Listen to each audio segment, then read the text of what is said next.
What is going on, everybody? Back with another video. Today I am very happy to present to you a William Henry knife. I've been wanting one of these for a very long time, just never got around to doing it, as with most of my knives that I buy. So this is the EDC E10-1 by William Henry Studios. Now the knife ships with this very beautiful clamshell presentation box. And within it, you'll find the knife, of course. And it comes with a DVD that gives you a little bit of background and information about how William Henry Studios makes their knives. Also, you'll find a certificate of authenticity, which doubles as the registration card. And it also has some information about the materials used in the knife that you just bought. Now, the E10 or the EDC lineup of William Henry knives is, of course, their budget line, but don't let that fool you, because according to what I've read, the process of making these knives are exactly the same as their more expensive versions, except that the materials they use are slightly lesser expensive. So the ergonomics of this knife are actually very, very decent, despite being just a kind of a straight design. It's works very well, actually. Now the E10 is actually the largest knife I believe that they make. Even their more expensive knives, they usually, as far as what I've saw through their catalog, is that they're usually very small. Like the blade lengths are only like between like 2.5 and 3 inches long. So overall, you only have like somewhat between like a 5 and a 6-inch knife.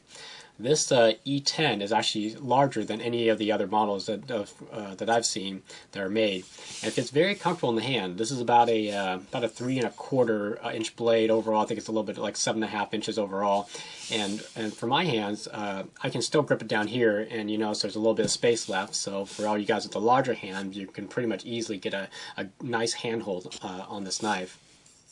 In terms of deployment, the knife is very, very smooth. When you open this thing, it just feels like it's a Sebenza smooth, basically. Now there's only one thumb stud on the knife, so this is particularly geared toward right-handed people.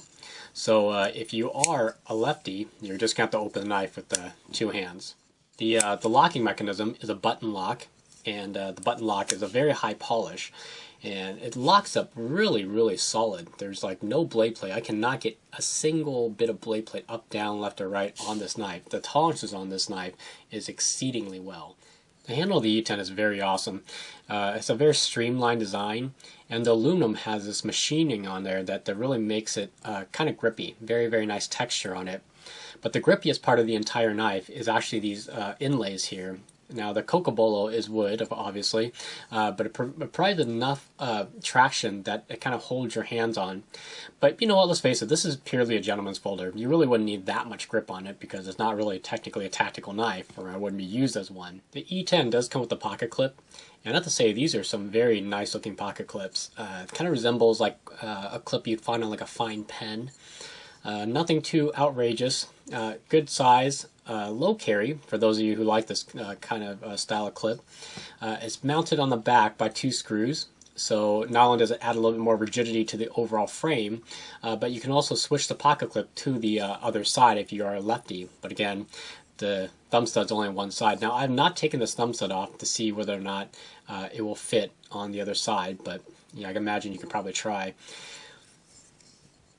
The thumb stud is absolutely beautiful, very, very decorative, and it protrudes enough past the handle scales here that you're actually able to get a good purchase on it with your thumb.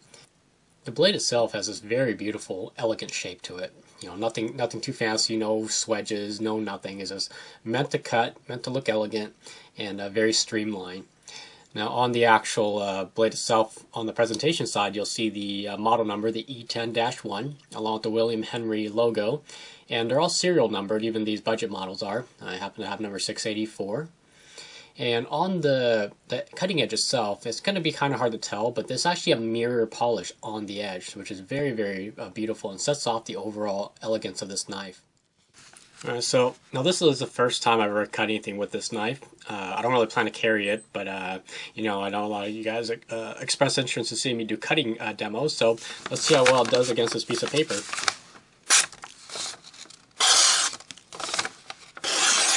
No drag whatsoever. Very, very sharp. I mean, extremely sharp. I have to say, I'm very impressed by this E10 by William Henry Studios. This is the very first of its kind that I own, and you know what? I think I might want to get another one. These come, the EDC lineup at least, comes in two different sizes. It comes in the E6 and the E10. They also come with a variety of inlays. I got the Cocobola wood. I believe they have desert ironwood. They have a white mammoth ivory, which I think is exclusive to A.G. Russell only and is a lot more expensive. Also, they have a carbon fiber version. Now, I think the only one that they all have this coating on there, black coating, but I believe the A.G. Russell exclusive with the white mammoth ivory is the only one that has a satin finish blade. All are individually numbered, and I'm assuming they all come in the same beautiful presentation box.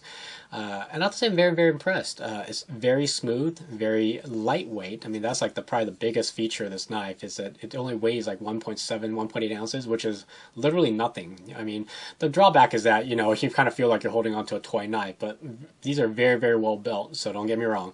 Very good. Actions on these are very smooth.